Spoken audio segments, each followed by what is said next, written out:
We actually have another reporter standing by live, Brittany Schmidt. She is in Pulaski to show us what is happening out there. Brittany.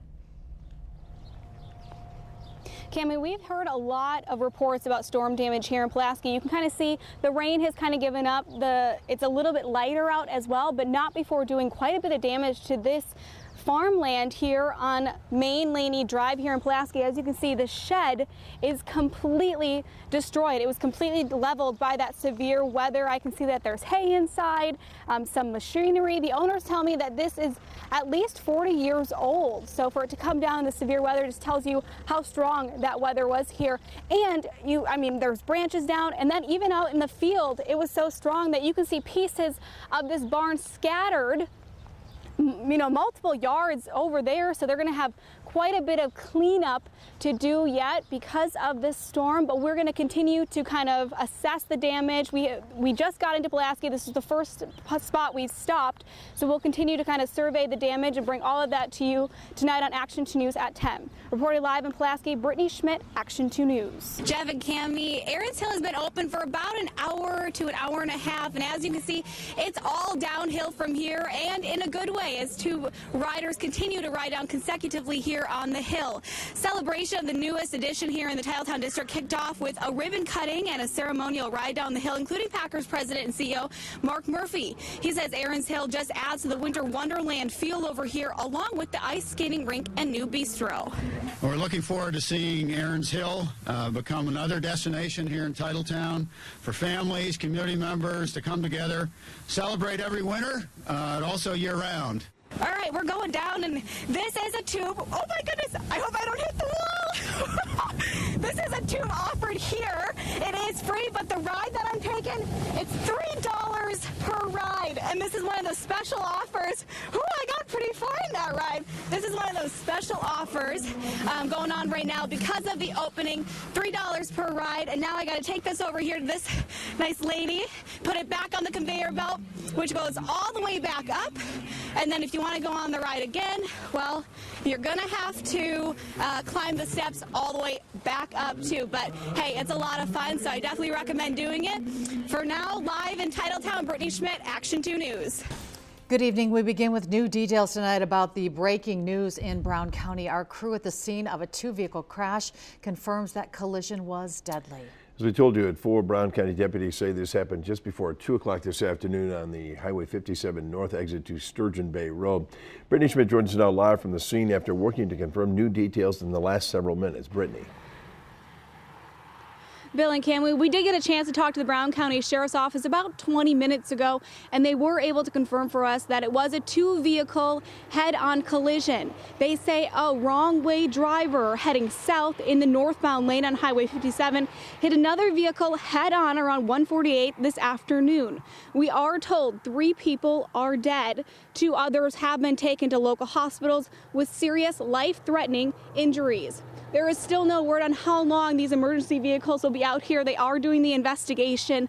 The northbound lane on 57 is closed right now. They do have it blocked off downway, but as you can see, the southbound lane is still going. So we'll keep you updated with any new information that becomes available throughout the night. Reporting live in Dykesville, Brittany Schmidt, Action 2 News.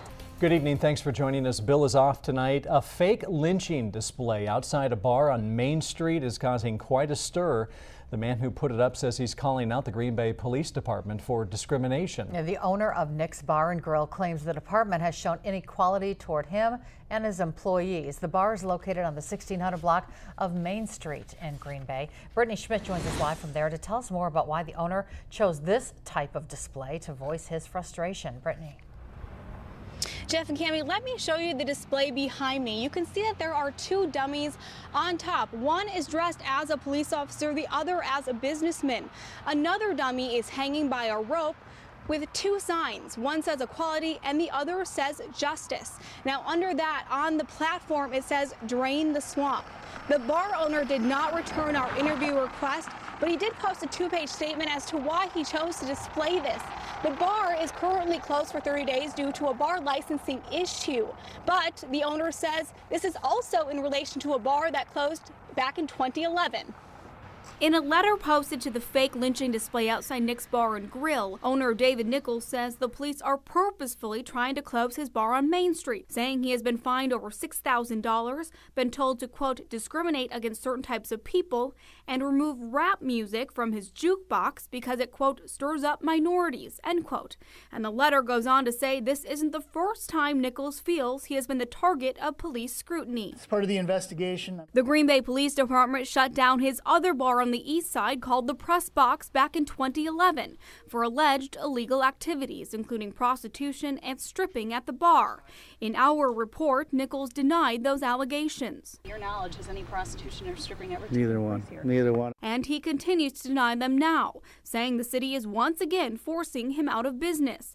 But this time, he says, quote, it won't be quietly. And it hasn't been. People have been stopping and taking pictures of the fake lynching all day. I'm on my way to work, and there's this crazy thing right there, so I stopped and looked at it. Perisic says it shouldn't be on display. It makes me very uncomfortable. It shouldn't be around here. Because what are the little kids gonna think? I don't know. I have no clue what that's supposed to mean. We posted this story on social media a few hours ago, and we received a lot of comments about how this scene behind me is disturbing to those who have seen it. But we did talk to the police department. They say they are aware of it, but they say that the owner is on private property. So he is well within his First Amendment rights to display a scene like this behind me, but the police say they are looking into it. Reporting live in Green Bay, Brittany Schmidt, Action 2 News. Thanks for joining us. Cammy's off tonight. County leaders have been talking about what to do with the aging Brown County Veterans Memorial Arena for years. The county and the Stadium District Board paid for a study about what would work in that space, and today they came back with options to consider. Brittany Schmidt joins us now in the studio to break down those options. Brittany. Bill, AECOM was tasked with looking at the two facilities and coming up with ways to improve them. Bottom line, the firm says there just isn't enough room, square footage-wise, for events to grow and expand. It's also out of date when it comes to technology and amenities. AECOM came up with 4 options, but there are 2 that they strongly recommend. Both options would completely demolish the arena, but they would keep the shell of Shopko Hall, where all the administrative offices would then move to. From there, they start new. The first option would be a new arena that comes with about 100,000 square feet and a construction cost of about $71 to $75 million. It would also include a walkway right here over Oneida Street that would lead to Lambeau Field's parking lot. The second option would basically be the same as option 1, but it would expand the new building all the way up to Lombardi Avenue even more, making it about 122,000 square feet. The construction price of this one would be about $81 to $85 million. As far as funding goes, AECOM suggests considering bringing back that 0.5% sales tax that just lapsed about a year and a half ago. Everything's on the table, so we'll take a look at that. What we have to do is I hope to get this before the county board next month at the board meeting. He says whatever the board decides to do, it needs to happen now before we lose momentum. If you lose this amenity, your boat shows, your camper shows, what have you, they're gone. If you don't build another exposition center, or you're going down to Appleton, or you're going to Milwaukee. So I think it's vitally important. On Wednesday, Moynihan says he plans to ask the county board to approve his motion to start seeking information from private developers who may be interested in the project. Bill? New at 5, there might not be any snow on the ground just yet, but the Packers Titletown District is kicking off its Winter Jubilee all the same. Brittany Schmidt joins us live with a first-hand look at the fun out there tonight. Brittany. Ready? Cammie, welcome to Titletown's newest edition, the opening of the ice skating rink. Now let me show you a little bit how this works. So if you have skates at home, you can use those, but if you don't, this is going to be the place where you start. You got to rent some skates here, and so once you got them, you head over to the ice and you jump on right here, and you can see there's plenty of people already on the ice taking it all in, and it kind of just wraps around the park here a little bit. We'll show you a little bit more here, and then it's got a giant open area where you can show off some of your skills, some of your features. There's plenty of people kind of watching, and then it wraps back around, so it kind of makes a really nice trail. And you know, if you get tired or you need a break or something, there's that nice middle part there with a fire going where you can sit down as well. Along with the opening of the ice skating rink, Titletown also announced the grand opening of the 46 Below Cafe, where you can grab a bite to eat or some hot chocolate to warm up. And then the Rockwood Terrace, which is right above the cafe. I'm told it's a beautiful space with a great view of Titletown. But if you remember, there's one thing that hasn't opened yet, and that's the giant tubing hill. Well, Packer CEO Mark Murphy says he's hoping that Mother Nature helps him out with that soon. We are really rooting for cold weather and snow so we can open the tubing hill here. So it's been too warm. It has to be below freezing for a number of days, and the ground has to freeze before we can do it. But we want to be able to open up the Aaron's Hill for tubing. Murphy says they're hoping to start making snow in the next couple of weeks, but in the meantime, the prices for tubing and for skating, we've got those on our website at WBAY.com. And they also have one more special feature for us tonight, the Winter Jubilee Light Show, which is going to be taking place right behind me, right on the side of Lambeau Field. That kicks off at 6 o'clock. It runs for about 7 minutes, so we'll check back in with you then. Reporting live from Titletown, Brittany Schmidt, Action 2 News. Cammie, it started about 15 minutes ago, and as you can see, I'm sure you can hear how loud it is in here. It's off to a great start. Now let's jump in. Let's go trick-or-treating with them. We'll show you kind of how it's working here. So we've got tables set up with full of candy for all the kids here dressed up tonight. Now, they didn't have much time to put this on, though, after the incident that happened on Sunday.